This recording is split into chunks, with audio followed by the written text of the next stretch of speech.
شيء لله لهم الفاتحة.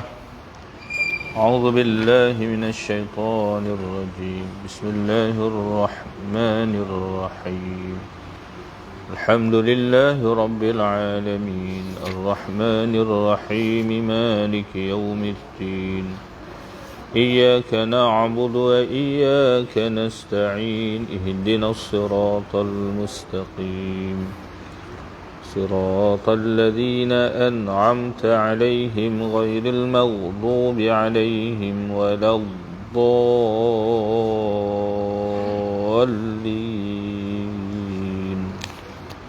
آمين. السلام عليكم ورحمة الله وبركاته.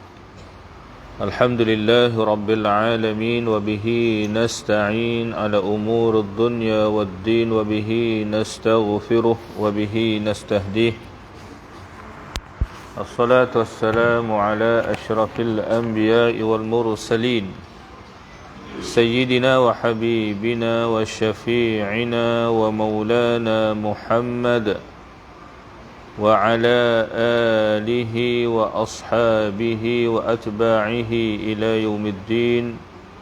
Allahumma aftah alaina hikmatak wa anshur alaina min khazaini rahmatik ya arhamar rahimin. Thumma amma ba'du. Hadirin muslimin dan muslimat, tuan-tuan, puan-puan yang dirahmati Allah dan dikasihi sekalian, alhamdulillah wa syukru lillah. Pertama-tamanya kita sama-sama sentiasa merafakkan, mengucapkan puji serta syukur kita ke hadrat Allah Subhanahu wa taala atas segala nikmat-nikmat kurniaan Allah yang dilimpahkan kepada kita bersama, ya, dengan berbagai-bagai bentuk nikmat kurniaan, terutamanya seperti yang selalu kita sebut, ya, atas nikmat iman dan Islam, yang mana dengan nikmat iman dan Islam kita mengenali Allah, kita beriman kepada Allah, dan kita mendapat petunjuk berada di atas jalan yang benar. Maka insya-Allah dengan itu kita akan beroleh keselamatan dunia dan akhirat. Alhamdulillah, pada pagi ini kita dapat bersama kembali, ya, untuk kita menyambung perbincangan kita di dalam mentadabbur ayat-ayat suci Al-Quranul Karim. Kita sambung masih dalam surah Asy-Syu'ara, sambungan ayat yang ke-141. Betul, ya? Asy-Syu'ara ayat 141.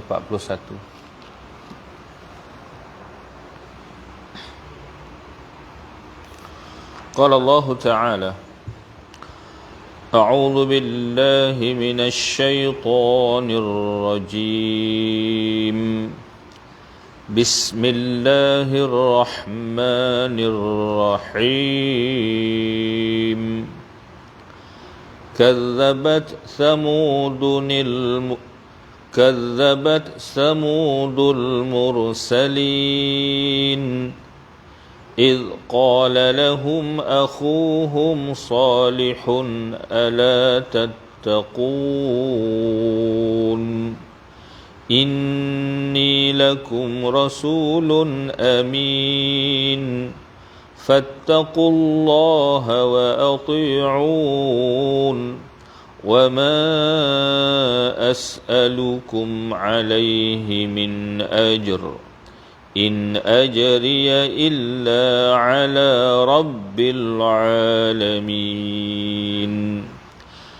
أتتركون فيما هاهنا آمنين في جنات وعيون وزروع ونخل طلعها هضيم وتنحتون من الجبال بيوتا فارهين فاتقوا الله وأطيعون ولا تطيعوا أمر المسرفين الذين يفسدون في الأرض ولا يصلحون قالوا إنما أنت من المسحرين ما أنت إلا بشر مثلنا فأت بآية إن كنت من الصادقين قال هذه ناقة لها شرب ولكم شرب يوم معلوم ولا تمسوها بسوء فيأخذكم عذاب يوم عظيم فعقروها فأصبحوا نادمين فأخذهم العذاب إن في ذلك لآية وما كان أكثرهم مؤمنين وإن ربك لهو العزيز الرحيم صدق الله العظيم. Maksudnya, demikian juga kaum Samud telah mendustakan rasul-rasul yang diutuskan kepada mereka. Ketika saudara mereka, yakni Nabi Saleh, berkata kepada mereka, hendaknya kamu mematuhi perintah Allah dan menjauhi larangannya. Sesungguhnya aku ini Rasul yang amanah, yang diutuskan oleh Allah kepada kamu. Oleh itu, takutlah kamu akan kemurkaan Allah dan taatlah kepadaku. Dan aku tidak meminta kepada kamu sebarang upah mengenai apa yang aku sampaikan dari Tuhanku. Balasanku hanyalah terserah kepada Allah, Tuhan sekalian alam. Adakah kamu fikir bahawa kamu akan dibiarkan sentiasa bersenang-senang dalam nikmat-nikmat yang ada di dunia ini? Di dalam taman-taman yang indah permai dan mata air yang mengalir, dan kebun-kebun tanaman serta pohon-pohon tamar kurma yang buah mayangnya halus lembut. Dan kamu memahat sebahagian dari gunung ganang sebagai tempat tinggal dengan bijak dan bersungguh-sungguh. Oleh itu, takutlah kamu akan kemurkaan Allah dan taatlah kepadaku. Dan janganlah kamu taati perintah orang-orang yang melampaui batas, iaitu orang-orang yang melakukan kerosakan di bumi dan tidak membuat kebaikan. Mereka menjawab, sesungguhnya engkau ini hanyalah salah seorang dari golongan yang kena sihir. Engkau hanyalah seorang manusia seperti kami. Oleh itu, bawakanlah satu tanda, yakni mukjizat, jika betul engkau dari orang-orang yang benar. Nabi Saleh berkata, ini adalah seekor unta betina, yakni di antara cara-cara hidupnya ialah air kamu hendaklah menjadi bahagian minumnya sehari dan bahagian kamu sehari menurut giliran yang tertentu. Dan janganlah kamu menyentuhnya dengan sesuatu yang menyakitinya. Jika kamu menyakitinya, maka akibatnya kamu akan dibinasakan oleh azab seksa hari yang besar huru-haranya. Akhirnya mereka menikam mati unta itu. Kemudian mereka menyesal, yakni setelah melihat kedatangan balak bencana. Lalu mereka ditimpa azab yang membinasakan. Sesungguhnya peristiwa yang demikian mengandungi satu tanda, yakni yang membuktikan kekuasaan Allah, dan dalam pada itu kebanyakan mereka tidak juga mahu beriman. Dan sesungguhnya Tuhanmu, wahai Muhammad, Dialah jua yang maha kuasa lagi amat mengasihani. Baik. Seperti biasa, yang pertamanya kita lihat dulu ya hukum-hukum tajwid yang terdapat pada sebahagian ayat yang kita baca. Kadzabat Thamudul mursalin. Al-mursalin alif lam al-qamariyah ya. Ra pada mursalin dibaca dengan tebal. Kita berhenti pada al-mursalin, dia menjadi mad arid lis-sukun ya. Panjangnya 2 atau 4 atau 6 harakat. Baik, id qala lahum akhuhum Salih. Mim mati bertemu dengan hamzah, yang depan tu mim mati bertemu dengan sad. Dua-dua tu mak apa tu? Ataupun apa tu? Ini adalah izhar syafawi, hukum mim mati ya. Izhar syafawi, dizahirkan sebutan mim tanpa dengung. Lahum akhuhum, akhuhum salihun ya. Izhar syafawi. Salihun ala, tanwin pula ya, berjumpa dengan hamzah. Juga izhar, ini izhar halqi, hukum nun mati pula ya. Izhar halqi, dizahirkan sebutan tanwin tanpa dengung. Salihun ala tattaqun. Tattaqun berhenti ma'arid lisukun. Baik. Inni, nun yang bersabdu, wajib al-ghunnah, wajib dengung 2 harakat. Lakum rasulun amin. Mim mati bertemu dengan ra, berulang lagi macam tah juga ya. Izhar syafawi, tanwin bertemu dengan hamzah. Izhar halqi, amin mad arid lis-sukun. Fattaqullaha, lam pada kalimah Allah dibaca dengan tebal ya. Fattaqullaha wa ati'un mad arid lis-sukun. Baik, kita ambil satu ayat lagi. Wa ma as'alukum. Alif pada wa ma itu adalah alif huruf mad ya.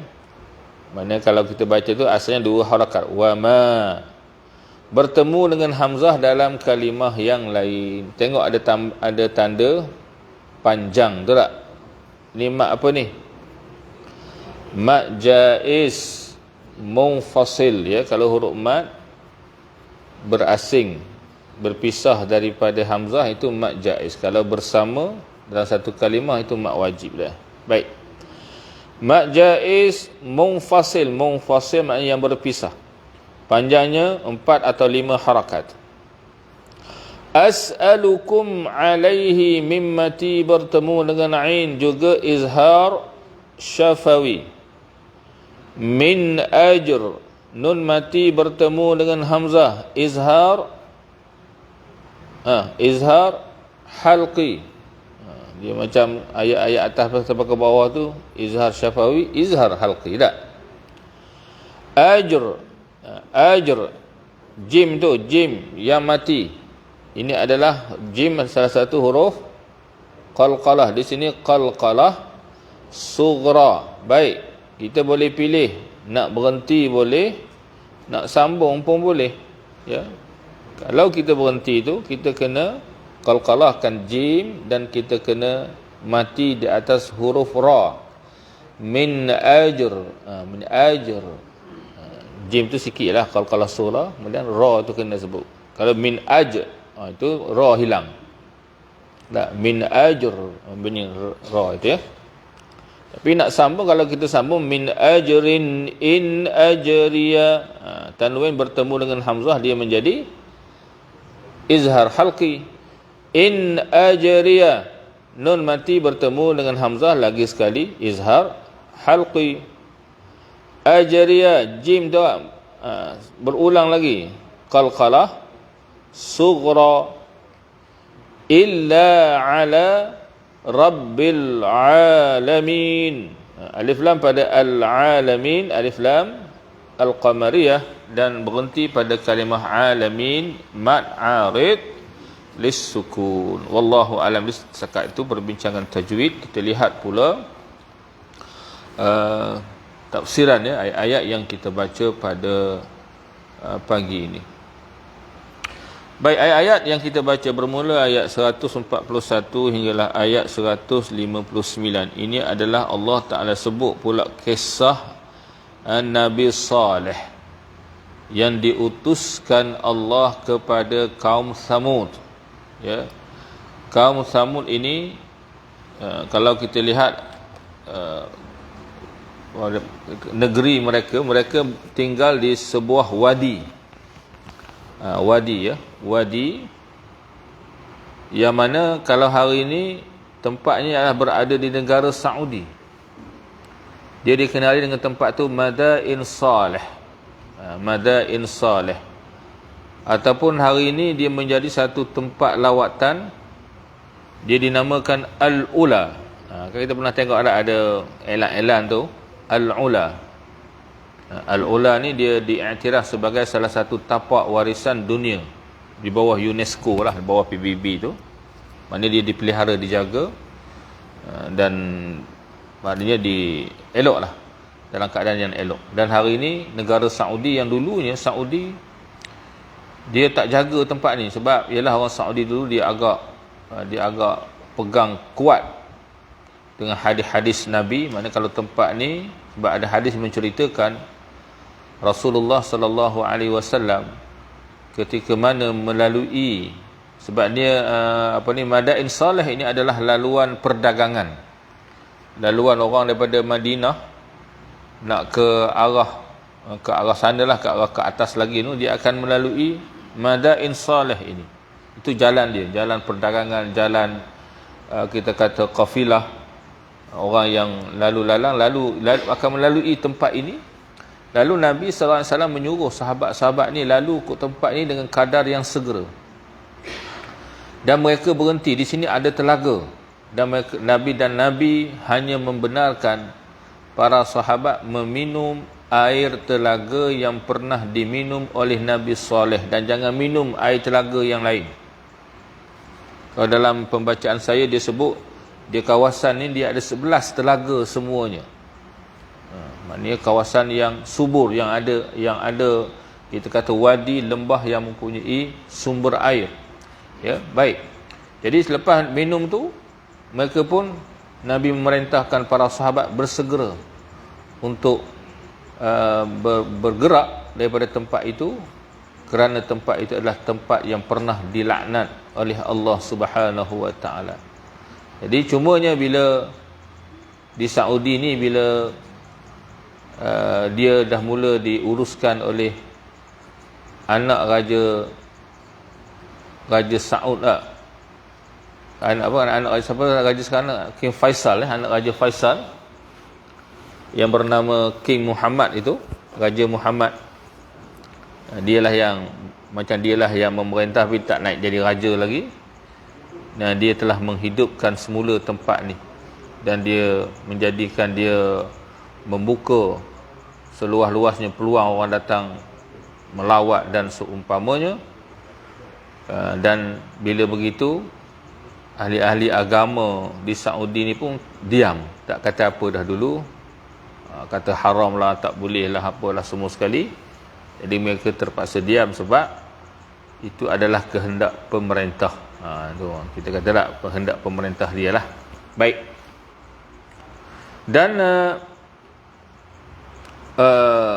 kaum Samud ini kita akan lihat nanti bagaimana di antara ketamadunan mereka, di antara kebijaksanaan yang mereka ada adalah mereka ini mampu mengukir ataupun memahat bukit-bukit untuk dijadikan bangunan. Dan saya pada lebih kurang 10 hari lepas baru balik daripada Jordan dan Aqsa. Masa saya melawat Jordan tu, kami pergi juga satu tempat namanya Petra. Petra pun samalah, yang diiktiraf sebagai tapak warisan dunia dan dianggap salah satu 7 keajaiban dunia adalah Petra. Kita biasa dengar Petra tak? Jadi Petra ini adalah dia bersambung dengan kita kata Al-Ula ataupun Madain Saleh ini yang diduduki oleh kaum Samud. Kaum Samud ini. Yang mana kaum Samud ini kalau dalam tulisan hari ini disebut sebagai kaum Nabatins, disebut Nabatins, kaum Nabatins. Dan cuba bayang tempat dia itu daripada Jordan sampailah ke mana, ke negara Saudi, di Al-Ula, daripada Petra Al-Ula. Dia bersambung dua ni sebenarnya. Dia ada daripada tamadun yang sama. Dan apabila saya sampai di Petra tu, tengok sendiri keadaan apa semua. Dia sebenarnya Petra ni telah dibuat kajian. Petra ini adalah dulunya bukit-bukit yang ada di kawasan Petra itu adalah bukit yang berada di dasar lautan. Sebab bukit-bukit batu itu adalah batu-batu yang asalnya berada dalam laut. Bukan macam bukit-bukit batu yang ada atas darat ni. Ya. Maknanya apa? Setelah berlakulah kita kata perubahan iklim, perubahan alam, ada kawasan yang dulunya adalah kawasan laut, dia telah kering. Dan kawasan bawah laut pun dia macam atas muka bumi juga, dia berbukit-bukit macam itulah, bukit-bukit. Sebab itulah dan bukit ini disebut sebagai bukit pasir, ataupun dipanggil pasir garam, dia panggil bukit pasir garam. Bukit pasir garam maknanya pasir garam ini dialah bukit pasir yang sangat mudah untuk diukir, yang sangat mudah untuk dipahat. Dia tidak macam bukit-bukit batu yang kita bayang, kita kata boleh bayang macam bukit macam simen ni lah tak. Kalau simen macam ni, macam mana nak ukir ya? Rupa-rupanya itu kajian yang dibuat. Dia kata rupanya batu-batu ini atau bukit ini adalah bukit pasir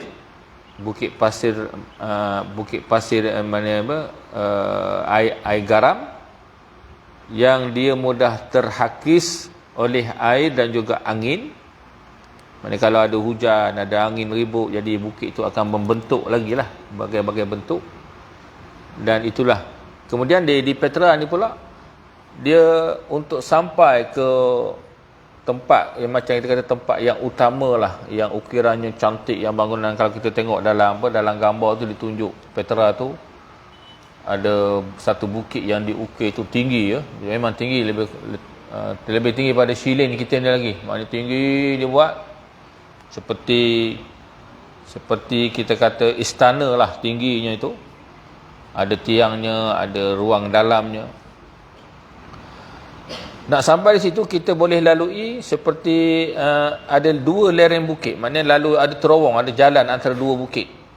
Lalu jauh jugalah barulah sampai ya. Jadi dan diterangkan oleh oleh pemandu pelancong kami itu, namanya Mu'taz, Ustaz Mu'taz, dia cerita, dia kata terowong ini ataupun jalan ini terbentuk, dia kata secara semula jadi juga, iaitu dipercayai dulu telah berlaku gempa bumi di bawah laut menyebabkan asalnya macam kita kata dasar laut yang berbentuk bukit itu asalnya satu, maka dia telah terbelah. Dia terbelah. Jadi terbelah tu dia membentuk lorong, membentuk jalan. Bentuk jalan. Ya, jadi kami berjalan, jauhlah juga berjalannya, tapi tak apalah. Kerana tengok tempat tu masya-Allah. Rupa-rupanya Petra ni, sebenarnya Petra ni bila dibuat kajian juga, banyak kawasan di Petra dan juga termasuklah yang kita nak bincang Madain Nabi Saleh, perkampungan Nabi Saleh ni, kaum Samud ni, kaum Nabatin sini. Banyak ukiran-ukiran mereka yang mereka tebuk bukit itu bukan rumah yang mereka duduki. Bukan rumah mereka rupanya. Hak bangunan nampak cantik tu. Yang saya tengok yang terakhir tu, apa tu? Dulu ada macam-macam filem dia berlakon di sana, di Petra tu. Yang terakhir mungkin apa, cerita robot-robot tu. Dia kata yang buat bina bangunan tu adalah robot. Alien, makhluk asing. Itu orang putih lah, dia macam-macam. Dia punya, orang panggil dia punya idea lah. Baik. Rupanya bangunan-bangunan ini bila dia buat kajian, dia adalah kubur mereka. Mereka buat kubur. Mana masa kami berjalan tu, daripada pintu masuk tu, jalan tu kami jumpa, dia tunjuk, ni tengok. Ada bukit yang berlubang. Bukit tu berlubang-lubang. Dia tanya, itu apa? Kita ingatkan rumah lah dia duduk apa. Dia kata tidak. Dia kata ini adalah kubur kaum Nabatins. Kubur Nabatins. Jadi kubur ni, mereka ni buat kubur mereka cantik-cantik. Mereka tebuk bukit. Ada ruang. Ruang dalam pun bukan luar. Ruangnya sempit je. Ruangnya sempit je kan. Rupanya untuk diletakkan mayat mereka lah. Untuk meletakkan mayat mereka bila mati. Jadi kubur ni dia macam Firaun juga. Kubur Firaun apa dia tuan-tuan? Kubur Firaun. Piramid. Piramid tu kubur Firaun. Kita jangan ingat piramid tu bangunan tempat apa?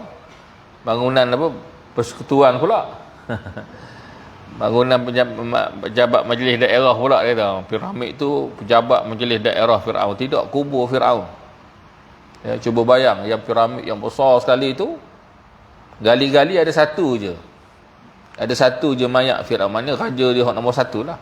Seluas-luas sebesar-besar tu. Jadi kaum Nabatin, kaum Samud ni macam tu juga. Kubur itu lagi besar, lagi cantik, menunjukkan orangnya itu adalah orang yang kaya, orang yang berpengaruh dan seumpamanya. Rupanya macam tu. Ya, kami tak boleh lah, tak benar lah nak masuk tengok dalam tu, tengok kat luar sebab dia jaga tak, polis apa semua ada. Kalau tak ada polis, saya masuk dah tengok. Ya, jadi tengok. Rupanya ya banyaklah. Kami pergi tu sampai tahap 4. Dia ada sampai tahap belas-belas. Mana tahap Kak Petra tu, dia ada checkpoint sampai belas-belas checkpoint. Kami pergi sampai tahap 4 tu cukup dah lah, boleh tengok semua dah. Dia kata kat yang depan-depan tu pun lebih kurang sama je lah. Jadi kalau kita pergi, kalau kami pergi lebih jauh, kita akan jumpa pula, dia kata, rumah-rumah penempatan mereka. Rumah-rumah mereka ni hanyalah rumah yang biasa-biasa saja. Sebab itulah nanti Allah Ta'ala tegur mereka. Ataupun dalam ni disebut dalam ayat 149 itu ya, وَتَنْحِتُونَ مِنَ الْجِبَالِ بُيُوتًا فَارِهِينَ, dan kamu memahat sebahagian dari gunung ganang sebagai tempat tinggal dengan bijak dan bersungguh-sungguh.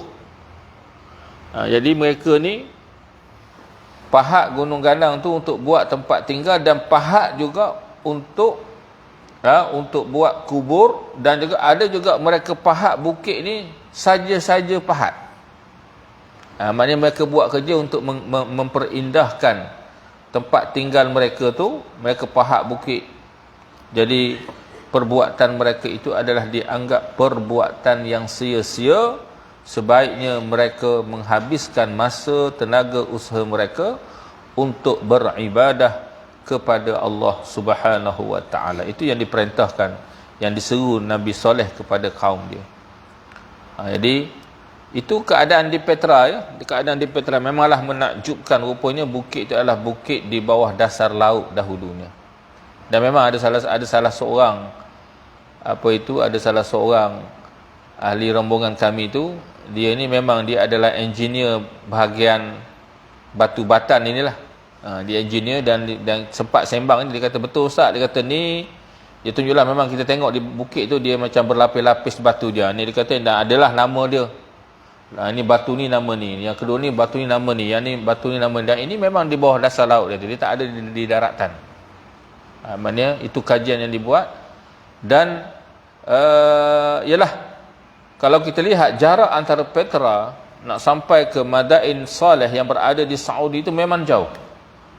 Tapi inilah nak tunjuknya antara kerajaan mereka, ketamadunan yang dimiliki oleh bangsa Nabatin ini, yang kalau dalam Al-Quran menyebut mereka ini sebagai kaum Thamud, yang Allah Ta'ala utuskan Nabi Saleh untuk mengajak mereka kepada kepada Allah supaya mentauhidkan Allah dan mengerjakan amal-amal yang soleh. Dan Nabi Soleh ini adalah dari kalangan kaum Thamud itu sendiri. Kalau kita ingat dulu, kita dah baca dah kisah Nabi Soleh ni dalam surah-surah yang terdahulu ya. Dah lama dah kita baca dah dulu, saya masih ingat lagi kita dah pernah baca dalam surah-surah yang lebih awal. Dan kita dah cerita macam-macam cerita dah. Dan Nabi Soleh ini hanya sebut sikit. Dia adalah salah seorang kita kata individu yang dihormati dari kalangan kaum Thamud. Dia seorang yang cerdik, seorang yang dihormati. Dan dia ni telah pernah dicadangkan untuk diangkat menjadi ketua puak mereka, nak diangkat menjadi apa? Menjadi mudah sekarang menjadi Perdana Menteri ataupun Menteri Besar lah. Pernah nak diangkat dah. Jadi Allah Ta'ala telah memilih Nabi Saleh untuk diangkat menjadi Rasul. Sebaliknya dalam keadaan begitu, dia seorang yang bijaksana, seorang yang berbudi, seorang yang dihormati. Dan ura-uranya masyarakat mereka nak angkat Soleh ni jadi ketua. Allah Ta'ala telah memilihnya sebagai seorang Rasul. Lalu Allah Ta'ala memerintahkan Saleh berdakwah, menyeru kaumnya supaya meninggalkan perbuatan syirik mereka menyembah batu-batu berhala. Memang masa saya sampai di Petra itu, memang masih ada lagi kesan-kesan kita kata penyembahan berhala. Adalah di bukit-bukit tu mereka ukir patung berhala, tapi patung-patung tu kebanyakan sudah terhakis. Tapi masih adalah bentuk-bentuknya. Mereka ukir pada bukit tu unta. Ada gambaran unta, memang kita boleh nampak ukiran yang asal lah. Baik. Namun kaumnya menganggap apa yang diseru oleh Nabi Saleh itu adalah seruan yang menyalahi kepercayaan, pegangan yang mereka warisi daripada datuk nenek moyang mereka. Maka mereka menentang, mereka menolak dakwah yang diseru oleh Nabi Saleh alaihi salam. Jadi Petra ni tuan-tuan puan-puan, dia boleh dianggap juga seperti tanah kubur. Maknanya tanah perkuburan kaum Thamud. Namun mereka ni duduk di kawasan Petra dan duduk juga di kawasan Madain. Kawasan Madain. Dan kalau kita lihat, kalau sejarah buat kajian apa yang di Petra lah yang diterangkan, kaum Thamud yang dimusnahkan adalah yang berada di Madain Nabi Saleh, yang berada di negara Saudi hari ini. Sebab kaum Nabatin yang duduk di Petra di Jordan ini, mereka ini tidak dimusnahkan. Bahkan kemudiannya bila zaman kerajaan Rom pernah datang menjajah, menguasai kawasan Petra ini. Sebab itu ada salah satu bangunan yang diukir oleh orang-orang Nabatin ini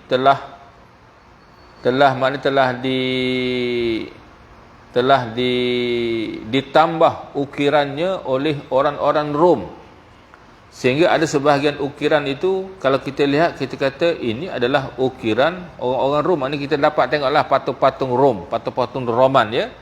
Kan patung-patung Rom tu kan jenis orang yang pakai apa dia. Kalau orang lelaki tu pakai macam ada pakai apa tu? Yang letak atas kepala dalam bentuk daun-daun tak. Pakai baju pun jenis macam pakai kain je lah. Patung-patung Roman ada. Maknanya mereka ni sengaja nak menyakitkan hati orang Nabatin sini. Mereka rosakkan ukiran-ukiran orang-orang Nabatin. Mereka tambah dengan ukiran-ukiran Roman dan seumpamanya. Sebab itulah di Petra ni, kalau kita lihat kesan tinggalan kaum Thamud atau kaum Nabatin sini adalah lebih banyak berbanding di Al-Ula di negara Saudi. Baik.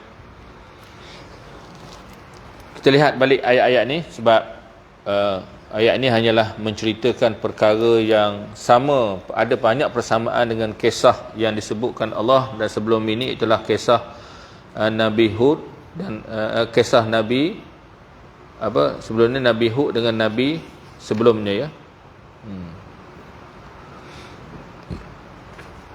Baik, dalam ayat yang ke-141 hingga ayat hingga ayat 145 ini adalah sama sahajalah, diulang lagi ucapan yang diucapkan oleh sebelumnya oleh Nabi Hud, ya, kepada kaumnya.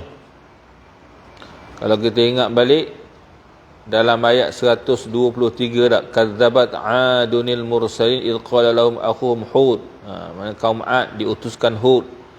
Jadi daripada ayat 125 hingga ayat 127, jadi itulah juga seruan Nabi Saleh pun sama juga, sama seperti kata-kata Nabi Hud, sama seperti kata-kata Nabi Nuh sebelumnya, iaitulah dia mengisytiharkan dirinya adalah utusan Allah, dia diangkat menjadi rasul untuk mengajak mereka supaya beriman kepada Allah dan meninggalkan kepercayaan ataupun agama mensyirikkan Allah dengan menyembah berhala. Dan maka dia beringat, fattaqullaha wa ati'un, takutlah kamu akan kemurkaan Allah, kerjakanlah kamu hendaklah mematuhi perintah Allah dan menjauhi larangan-larangan Allah, maka kamu hendaklah taat mengikut apa yang aku ajarkan kepada kamu berdasarkan wahyu petunjuk yang dia terima, yang Nabi Saleh terima daripada Allah Subhanahu wa taala. Kemudian dalam ayat 146, ya, dalam ayat 146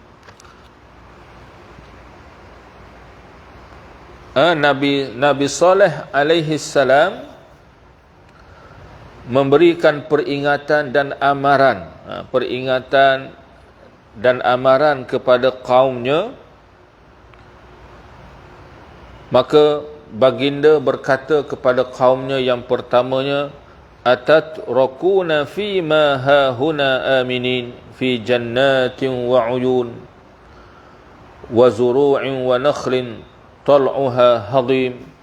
Diberi ingatan, adakah kamu fikir bahawa kamu akan dibiarkan sentiasa bersenang-senang dalam nikmat-nikmat yang ada di dunia ini, di dalam taman-taman yang indah permai dan mata air yang mengalir, dan kebun-kebun tanaman serta pohon-pohon tamar, yakni kurma yang buah mayangnya halus lembut. Dia beringat, kamu ingat nikmat dunia yang kamu kecapi di kala ini, ya, macam-macam nikmat kesenangan ini akan kamu nikmati kekal sampai bila-bila. Ada? Kamu ingat nikmat yang kamu kecapi hari ini akan kekal sampai bila-bila? Dia beri ingat. Sebab nikmat-nikmat tu hakikatnya siapa yang bagi? Allah Subhanahu wa taala. Kita baru ni di Teluk Intan ni banyak juga tempat dah yang tenggelam air, tuan-tuan. Ya. Sebab apa? Air pasang tinggi tak? Ada tempat-tempat yang tak pernah tenggelam pun tenggelam. Jadi ada rumah-rumah tu yang tak sangka airnya akan sampai, akan masuk, habis. Masuk, tiba-tiba masuk, merosakkan barang-barang dan seumpamanya. Jadi kalau Allah Ta'ala nak datangkan suatu musibah, dia akan datang dengan cara yang kita tidak sangka-sangka. Kita di sini tak pelik air pasang besar pun biasa dah, tapi ini mungkin paling besar lah, tak? Mungkin maknanya ada rumah-rumah yang tak pernah kena banjir pun kena banjir. Banjir pula ada banjir yang mengejut, ada banjir yang termenung pun ada. Banjir termenung istilahnya lah. Sebab apa termenung? Air tu tak tahu nak pergi mana, tuan-tuan. Termenung situ, tak turun-turun, tak surut-surut. Lama barulah kering. Letih. Tak. Kalau yang datang banjir, kemudian dia suruh kering, bolehlah bersih-bersih rumah tu, buang-buang lumpur dak ini, masuk air termenung, seminggu, Dulu Kampung Gajah tu termenung juga. Sebab bila air dah masuk, banjir, kena ingat banjir berapa tahun dulu tak? Jadi air tu nak keluar balik, nak masuk dalam sungai tu sebab dia ada ban tu. Maknanya dia tak boleh nak pergi naik balik lah. Sebab dia dah langgar ke atas ban, ada ban yang pecah, ada yang langgar naik ke atas ban tu. Bila air pasang banjir besar, dia tak tahu ke mana duduk situ, sehingga banyak pokok apa Kampung Gajah? Pokok durian lah yang mati lemas pula. Pokok durian mati lemas, tuan-tuan. Sebab pangkalnya tenggelam dengan air banjir, termenung namanya tak? Lepas tu ada orang pun marah, itulah orang Kampung Gajah dulu jual durian mahal sangat. Betul tak tuan-tuan cakap begitu? Jual durian mahal, durian banyak, jual mahal. Tak? Allah Ta'ala tarik balik sekelip mata, tenggelam pokok durian, mati. Ya, nikmat. Jadi Nabi Saleh ingatkan, nikmat-nikmat yang kamu kecapi ni, kamu ingat ni akan kekal selama-lamanya ke? Tidak. Tak akan kekal. Jadi kamu kena beringat, kata Nabi Saleh kepada kaumnya. Dan dia juga ingatkan bahawa dunia ini adalah tempat yang sementara. Sebab kalau nikmat itu kekal pun, kamu tidak akan kekal, kamu akan mati. Kita ni semua akan mati. Tak? Orang kampung kita, berapa ramai dah yang mati? Lama kelamaan kita tengok kubur pun dah tak, tanah kubur dah tak muat dah, sebab makin ramai orang mati. Tanah kubur dah tak muat dah. Baik. Kubur kita tak apalah, sempit je kalau tengok kubur orang Cina tak, kuburnya tu lagi luas kawasannya. Orang kita kata, ada orang kata, dia kata tu kubur orang Cina tu dia kata macam sofa tak? Besar-besar. Besar tak? Seorang mati betul macam tu punya besar, dia punya tanah kubur. Baik. Dan selepas kematian apakah yang akan berlaku? Di sana adanya hari kiamat, hari kebangkitan, hari kiamat, hari di mana manusia akan dihisab, kemudian akan dibalas dengan adil, dengan setimpal oleh Allah Subhanahu wa ta'ala. Sebab tu Nabi Saleh pada awal lagi dia beri pesan pada kaumnya, fattaqullah wa ati'un. Takutlah kamu kepada kemurkaan Allah. Kalau kamu berterusan mensyirikkan Allah, melakukan kerosakan, melakukan kemungkaran maksiat, maka kamu akan terdedah kepada kemurkaan Allah, hukuman daripada Allah. Baik. Kemudian Nabi Saleh sebut kepada kaumnya antara kelebihan yang Allah Ta'ala beri kepada mereka, watanhituna minal jibali buyutan farihin, dan kamu memahat sebahagian dari gunung ganang sebagai tempat tinggal dengan bijak dan bersungguh-sungguh. Memang menurut, bila saya sampai di Petra tu, tengok tu, kita katalah bangunannya lebih tinggi pada Shilin ni lah, dia buat pahat. Dia punya orang Nabatin, orang-orang bangsa Samud ni, kaum Samud ni, bila mereka nak pahat bukit tu, mereka bukan pahat daripada bawah ke atas. Kita buat bangunan daripada atas ke bawah ke atas, tuan-tuan. Daripada bawah lah tak? Buat tapak apa ni.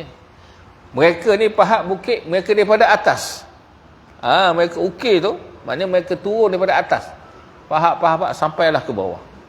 Tapi ukurannya Masya Allah, cantik. Sempurnalah kita kata.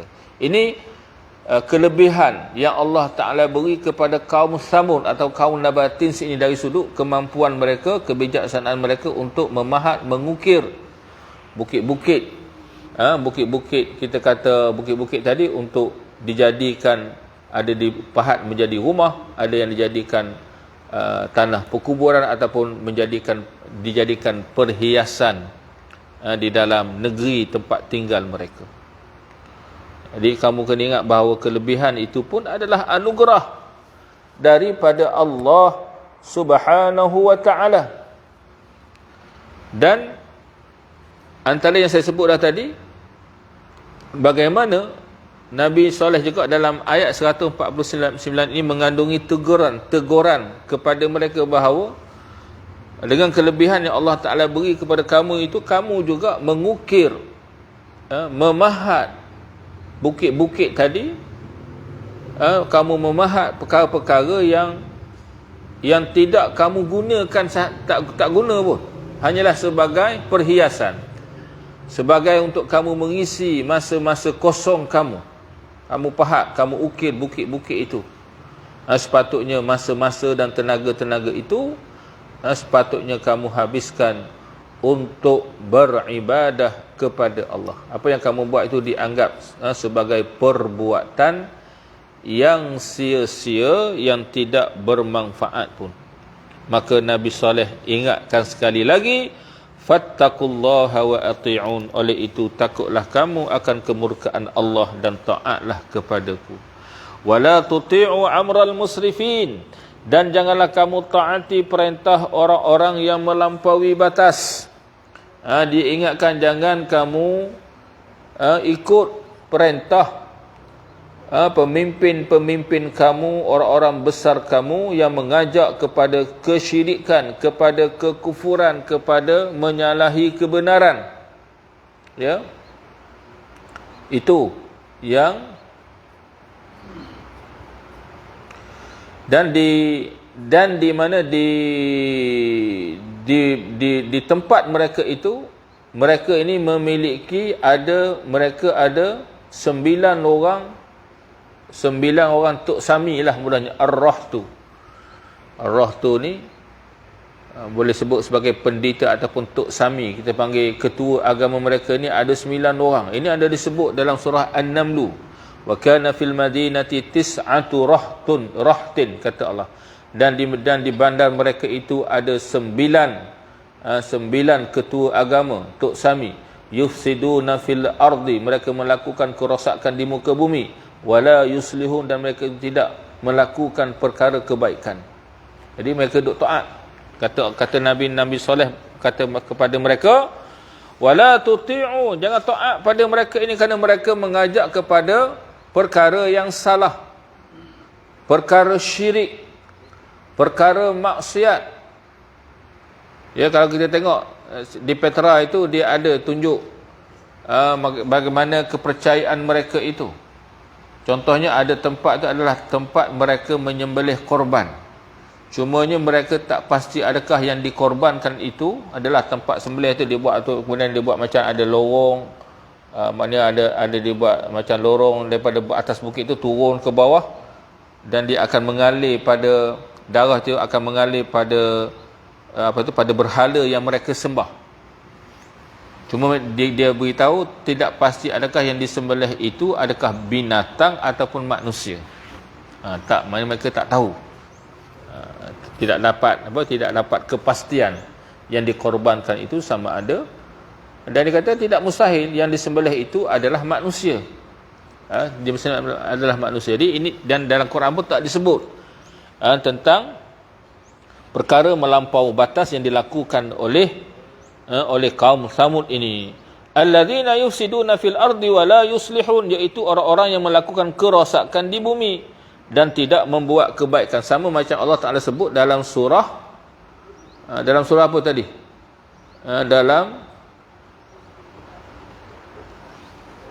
Dalam surah An-Naml tadi, ayat 49, sama juga.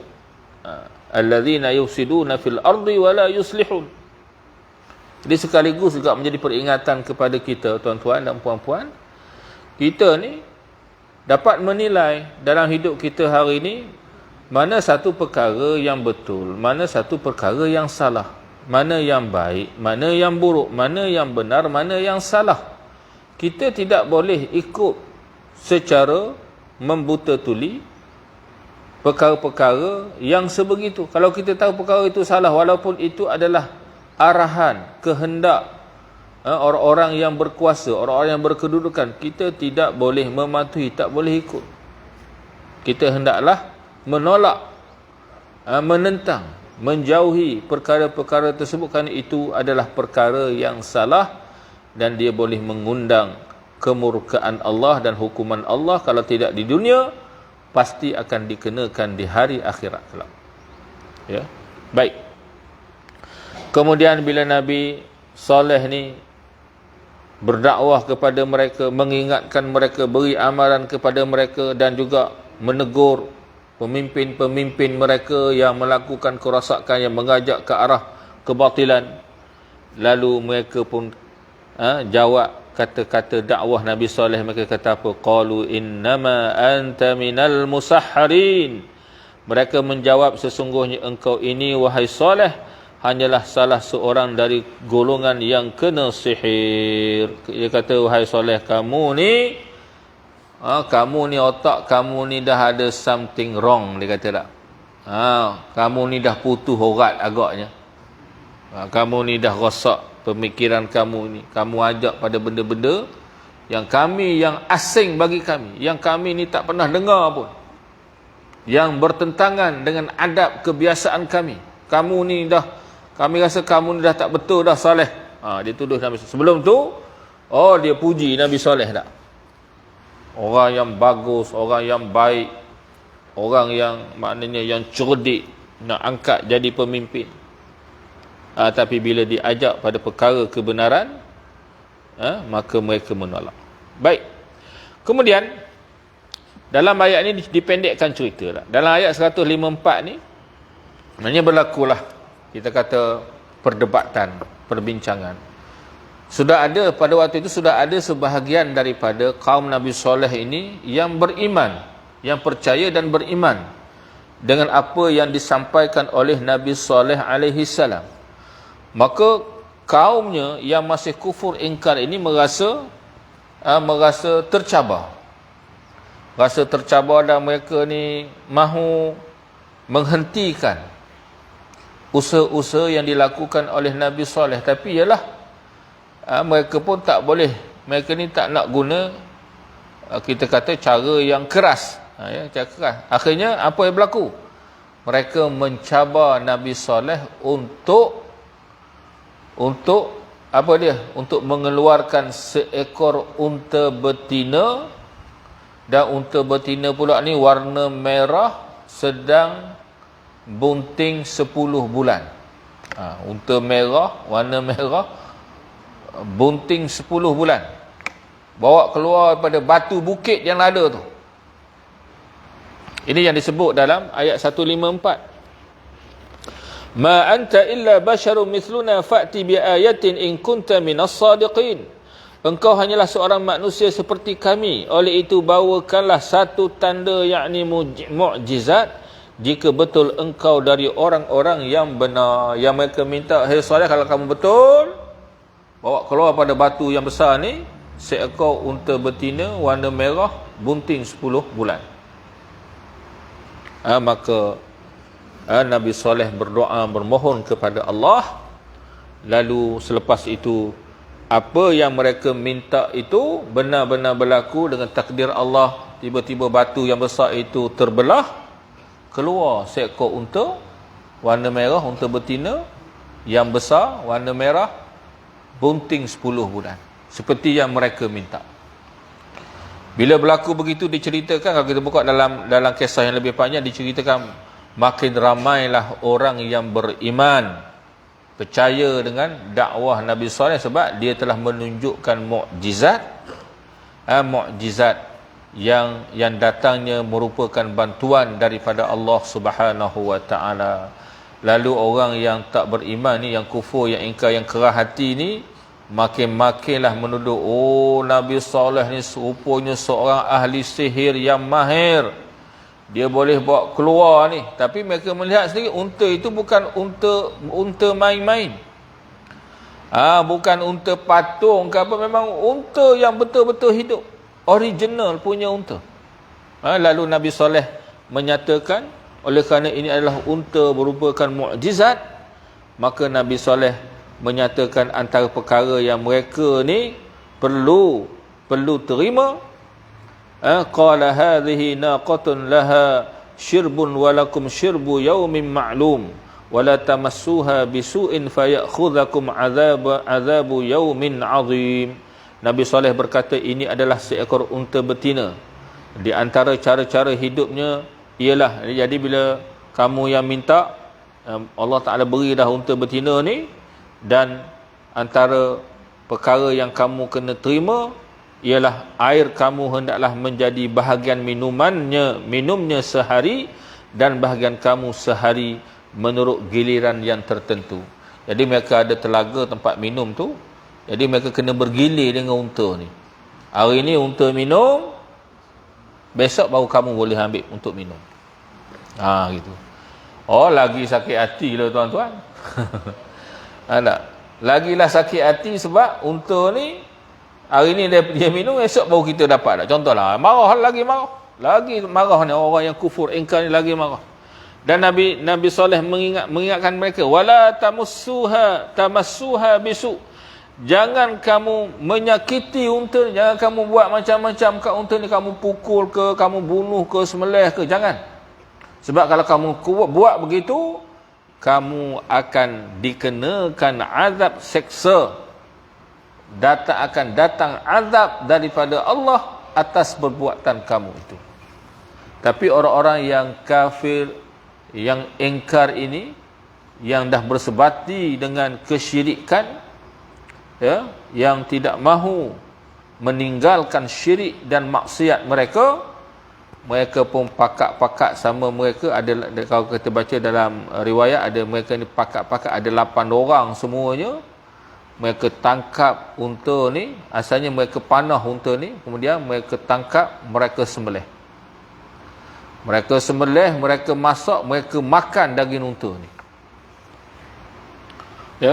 Itu yang diceritakan, fa'aqaruha fa'asbahu nadimin. Akhirnya mereka menikan mati unta itu, kemudian mereka menyesal, yakni setelah melihat kedatangan balak bencana. Bila mereka bunuh unta ni, mereka sembelih makan. Mereka sembelih makan, lalu mereka pun ketawalah, gelak sakan lah. Oh, dia kata, tengok, kita boleh sembelih, boleh makan pula, unta free. Tak? Mereka cabar. Maksudnya mereka ni seolah-olah mencabar ancaman yang diberikan oleh Nabi Saleh kepada mereka dengan azab kemurkaan daripada Allah Subhanahu wa taala. Lalu bila begitu, Nabi Saleh berkata, kalau kita tengok dalam surah yang lain, Nabi Saleh kata, kamu diberi masa 3 hari untuk berseronok-seronok di dunia ini. Selepas ini kamu akan didatangi azab yang akan membinasakan kamu. Jadi mereka pun seronok juga. 3 hari. Betul ke 3 hari ni tak? Macam itulah. Jadi hari pertama tak jadi apa, hari kedua tak jadi, maka makin-makinlah mereka ni mengejek-ngejek Nabi Saleh. Lalu Nabi Saleh telah keluar bersama orang yang beriman daripada tempat tu. Bila hari yang ketiga cukup 3 hari, datanglah azab. Fa'akhadhahumul azab. Lalu mereka ditimpa azab yang membinasakan. Apakah azabnya? Iaitulah didatangkan gempa bumi yang dahsyat. Sebab itulah kalau kita lihat di kawasan Al-Ula tu, di Madain Saleh yang ada di negara Saudi tu, dia tak banyak tinggalan. Tempat tinggalan kaum Samud ni tak banyak. Sebab apa? Mereka telah digoncang dengan goncangan gempa bumi yang dahsyat, sehingga semua orang yang kufur ingkar tadi dibinasakan, dimusnahkan oleh Allah dengan gempa bumi yang dahsyat itu. Habis semua, tak tinggal keturunan, tak ada keturunan lah orang-orang yang kufur dan ingkar tersebut.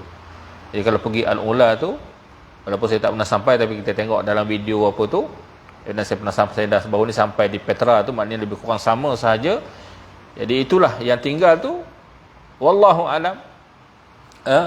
Adakah yang ditinggalkan itu adakah istana mereka, rumah mereka, ataupun bangunan yang mereka ukir untuk dijadikan kubur mereka? Tapi mereka ini telah dimusnahkan oleh gempa bumi. Dan gempa bumi ni tuan-tuan, kita pun lihat macam yang berlaku di Palu hari itu tak. Gempa bumi itu dia bukan setakat goncang itu je, bahkan bumi ini terbelah. Bumi ini terbelah. Ada kawasan itu, kita kata bumi ini tanah seperti bergerak. Dan ada diceritakan di Palu hari itu, dia kata ada kawasan tu seperti maknanya bumi mereka itu seperti di blender. Di blender tu, rumah tu blender, mana rumah yang atas tu jadi ke bawah. Kesan daripada gempa bumi yang berlaku. Maksudnya pergeseran bumi itu menyebabkan seperti berlakunya blender, hak atas tu kisar jadi ke bawah. Kisar ke bawah tu dengan orangnya sekali lah. Ya, ini berlaku. Jadi lalu mereka fa'akhadhahumul azab. Fa'akhadhahumul azab. Baik, inna fi dzalika laayah, kata Allah, sesungguhnya peristiwa yang demikian mengandungi satu tanda, yakni yang membuktikan kekuasaan Allah. Itulah bukti kekuasaan Allah. Itu, dan juga dia menjadi pengajaran kepada manusia yang datang selepasnya. Dan Allah Ta'ala tinggalkan tak. Hari ini kita boleh pergi tempat tu, kita boleh tengok bangunan tinggalan mereka. Jadi tuan-tuan, saya dah pergi ke Petra ataupun ke Bandar Insoleh, saya tak sampai lagi. Tapi kalau kita sampai, kita boleh tengok sendiri tinggalan. Nak cari kaum Samud, ada ke kaum Samud duduk di Jordan? Memang tak ada lah. Tak ada. Tak ada, jangan duk carilah pula. Ada melintas seorang kot Teluk Intan katanya tak. Bohong lah, tak ada. Habis dah, dimusnahkan Allah. Dan dalam pada itu kebanyakan mereka tidak juga mahu beriman. Allah Ta'ala beritahu, orang-orang Arab, musyrikin Mekah ke mana, orang musyrikin Mekah ke Madinah ke, di sebenarnya tanah Arab, duk lalu sebagai itu adalah laluan perniagaan mereka. Nabi dengan sahabat tu yang pernah lalu tu untuk pergi perang. Tak salah, tak perang apa? Perang Tabuk ke perang Mu'tah. Lalu kat situ. Jadi, tu laluan. Duk tengok. Oh, ni kaum Samud dulu. Ni bangunan ni siapa duduk? Kaum Samud. Gini. Duk cerita. Duk cerita sejarah dulu. Tapi, mereka tidak mengambil i'tibar pengajaran orang yang kufur. Dikata Allah Ta'ala sebut, mereka tidak juga mahu beriman. Dan Allah Ta'ala tutup, sesungguhnya Tuhanmu wahai Muhammad, dialah jua yang maha kuasa. Lihatlah, itulah tanda bukti kekuasaan Allah. Bila Allah Ta'ala murka dan Allah Ta'ala mahu mengenakan suatu hukuman kepada manusia yang kufur dan engkar, itulah yang berlaku kepada mereka. Dimusnahkan semua sekali. Kalau di Jordan tu kita boleh tengok juga laut mati. Itu kaum apa? Kaum Nabi Lut yang tinggal di Bandar Sadum.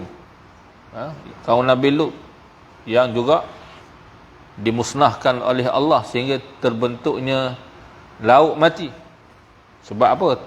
Bandar mereka, kampung-kampung yang ada sekitar bandar tu dicungkil oleh malaikat dengan sayapnya, lalu diterbalikkan, yang atas duduk di bawah. Iaitu di antara yang disebut dalam Al-Quran, Allah itu maha kuasa. Ya, sebenarnya orang-orang yang melakukan maksiat, melakukan kemungkaran, menyebarkan kejahatan dalam hidup, dalam dunia ni, mereka sebenarnya mencabar Allah. Mereka ini seolah-olah mengundang kemurkaan Allah. Begitu. Allah itu maha kuasa. Ingat, Allah maha kuasa. Allah Ta'ala boleh datangkan azab menurut apa cara sekalipun, menurut kehendak Allah Subhanahu wa ta'ala. Dan Allah juga Tuhan yang maha mengasihani. Allah Ta'ala juga ingatkan pada kita bahawa kalau kamu mahu beriman, kamu mahu membaiki diri, kamu mahu bertaubat, mahu melakukan kebaikan, Allah Ta'ala sentiasa membuka pintu rahmatnya, pintu taubatnya, pintu belas kasihannya kepada kamu, wahai manusia. Wallahu a'lam bissawab. Jadi setakat itu dulu kisah yang disebut kisah Nabi Saleh yang diutuskan kepada kaumnya, kaum Samud, yang begitulah berakhirnya kaum yang engkar, yang syirik, yang bermaksiat. Nanti insya-Allah kita akan dalam ayat sambungan pula kisah kaum Nabi Lut pula, yang saya sebut tadi tu, laut mati tak, di juga tempatnya ada di Jordan, di Jordan laut mati itu, yang mana insya-Allah kita akan sambung di dalam perbincangan yang akan datang. Wallahu a'lam bissawab.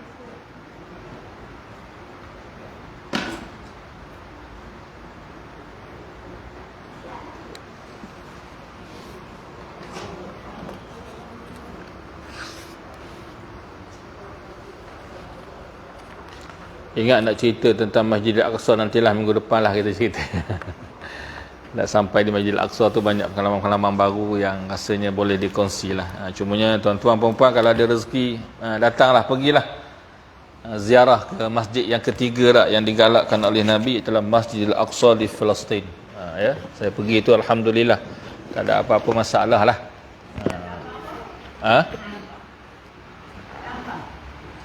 Apa? Gambar? Lambang? Tambang. Tanya tambang. Dia yang package yang dibuat tu lawatan Aqsa dan Jordan tu lebih kurang 8,000 lah, 7,990. Saya pun masa duduk di Palestin tu, duduk di Aqsa, rasa macam buat umrah lah. Hari-hari duduk ulang ke masjid, pagi-pagi, subuh-subuh, ya. Zuhur, Asar, Maghrib, Isyak. Jadi masya-Allah kita rasalah. Ya, cumanya keadaan itu memang menyedihkan lah. Hari Jumaat ramai orang, penuh masjid ya, tapi hari biasa hanya satu saf je lah, satu saf saja orang Islam. Orang-orang tempatan saja yang dibenarkan, dan yang dibenarkan pun orang tua-tua. Orang tua-tua. Tak apalah, nanti kita cerita insya-Allah, wallahu a'lam. Boleh nanti kalau ada dia buat iklan, nanti saya boleh sebarkan, saya boleh beritahu. Dan dia pun ada juga minta, dia kata ustaz nak jadi apa, tour leader lagi ya, menjadi apa, pemandu pelancong. Saya boleh ya, kalau Aqsa saya sanggup lagi lah insya-Allah. Nampak Kak Mi minat nak ikut, jom. A'udzubillahi minasyaitonir rajim. Bismillahirrahmanirrahim. Alhamdulillahirabbil alamin, wassalatu wassalamu ala asyrafil anbiya'i wal mursalin wa ala alihi wa sahbihi ajma'in. Allahumma innaka 'afuwun karimun tuhibbul 'afwa fa'fu 'anna wa 'an walidina wa 'an jami'il mu'minina wa mu'minati bi rahmatika ya arhamar rahimin. Allahumma 'allimna mimma yanfa'una wanfa'na mimma 'allamtana. Allahumma zidna 'ilma warzuqna fahma. Allahumma ij'alna minal ladzina yastami'una al-qawla fattabi'una ahsanah. Allahumma dabbirna ya Allah fa inna la nuhsilu tadbir. Allahumma a'izal Islam muslimin al-mujahidin fi sabilik. Allahumma ansur ikhwanal muslimin al-mujahidin wal mustad'afin wal mazlumin fi Filastin wa fi Lubnan wa fi kulli makan. Allahumma inna naj'aluka fi nuhuri a'daihim wa a'daina wa na'udzubika min syururihim. Allahumma rudda kaidahum ala nuhurihim. Rabbana atina fid dunya hasanah wa fil akhirati hasanah wa qina adzaban nar. Wa sallallahu ala sayyidina Muhammad wa ala alihi wa sahbihi wa baraka wa sallama walhamdulillahi rabbil alamin. Taqabbalallahu minna minkum. Jadi kita tangguhkan dengan doa kafaratul majlis dan suratul Asr. Subhanakallahumma wa bihamdik asyhadu an la ilaha illa anta astaghfiruka wa atubu ilaik. Bismillahirrahmanirrahim. Wal 'asr innal insana lafi khusr illa alladhina amanu wa 'amilus salihati wa tawassaw bil haqqi wa tawassaw bis sabr. أقول لكم قولي هذا وأستغفر الله العظيم لي ولكم. السلام عليكم ورحمة الله وبركاته.